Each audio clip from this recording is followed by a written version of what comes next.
छठी माई की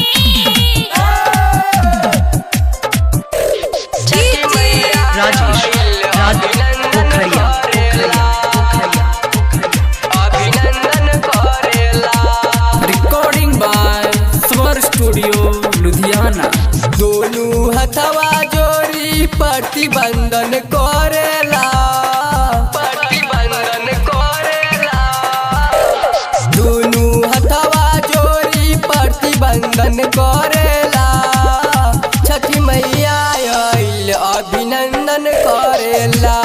सखी रे छठी मैया आइल अभिनंदन करेला। छठी मैया आइल अभिनंदन करेला। राजेश पोखरिया सबका सुनरी होई मोर छठी मैया। दुखवा में होले सब वापस हैया। दुखवा में होले सब वापस हैया। सबका सुनरी होई मोर छठी मैया। दुखवा में होले सब वापस हैया। रोरिया बना के चंदन माथे करेला, माथे करेला। दोनों हथवा जोड़ी प्रतिबंधन करेला।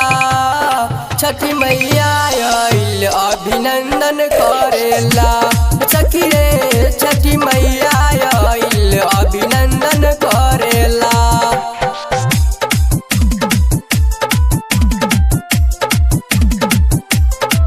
छठी मैया राजेश पोखरिया अभिनंदन करेला।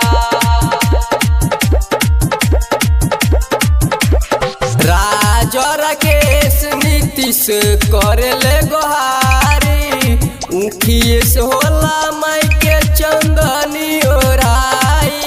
उखिए से होला माई के चंदनी ओराई। राजा राकेश नीतीश करेले गोहारी। उखिए से होला माई के चंदनी ओराई। सिंगर मिथिलेश तनी दन दन करेला हो। दोनों हथवा जोड़ी प्रतिबंधन करेला। छठी मैया आइल अभिनंदन करेला। सखी रे छठी मैया आइल अभिनंदन करे।